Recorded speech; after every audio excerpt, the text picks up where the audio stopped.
Hi, I'm Pete Clark from the Autism Infocast. So today I'm looking at living life to the fullest and thriving with autism.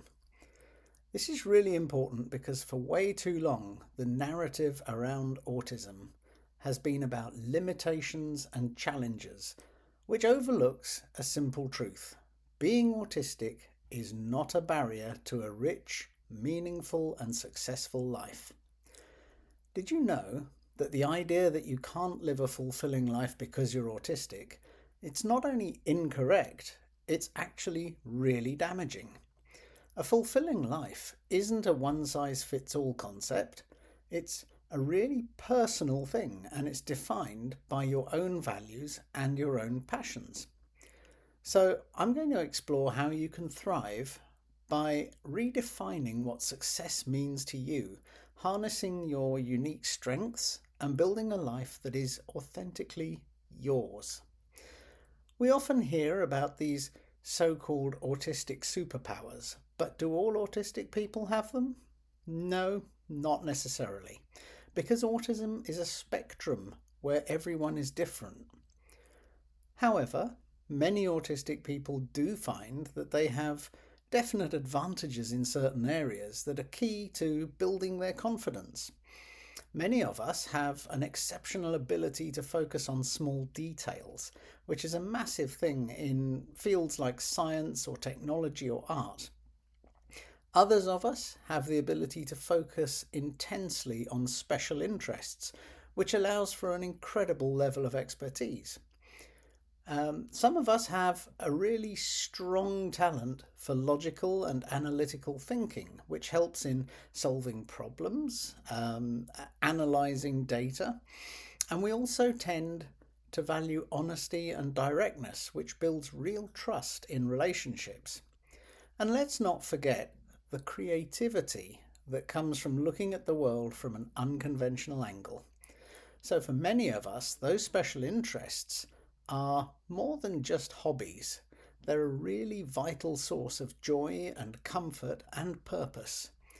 Engaging with a special interest like that is a really powerful way to recharge your batteries and reduce your stress levels.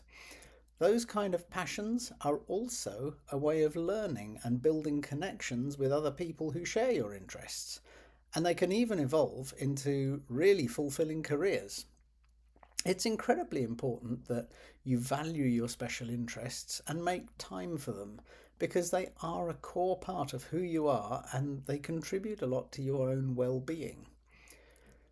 Thriving also means acknowledging your challenges and developing effective ways of dealing with them. So you can build what they call emotional resilience, which is just the ability to cope with and bounce back from difficulties. If certain environments cause a bit of a sensory overload, try to take control.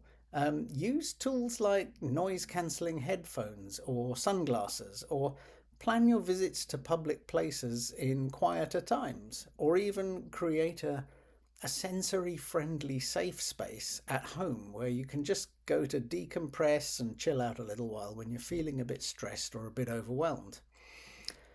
And if you find social things draining, it's totally okay to set some boundaries. What I mean by that is you can choose to engage in the smaller, more structured social things, and it's perfectly acceptable to set aside a bit of downtime for yourself to recover after you've been socializing.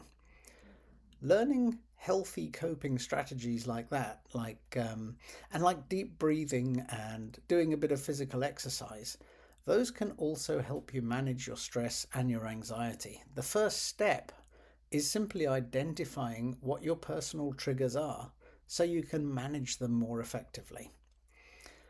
The other thing is you don't have to be an island. You don't have to be on your own the whole time because building a strong support network is really important for everyone's well-being. That support network can include, for example, really understanding members of your family or loyal friends, or perhaps just as importantly, people like you from the autistic community. Connecting with other autistic people can be incredibly helpful. It helps reduce feelings of isolation. It makes you feel like there are people who just get you. A really key part of thriving with autism is learning to be your own advocate. That really means understanding your own needs and learning to communicate them really clearly. So remember, asking for help or for reasonable adjustments at work or at school, it's not a sign of weakness. It's a sign of strength because it's you being self-aware. Ultimately, living your life to the fullest is all about rejecting the pressure to mask your true self, to pretend that you're not what you are just to fit in. In fact, it's all about creating a life that fits you rather than exhausting yourself trying to fit into a world that's basically not built for you.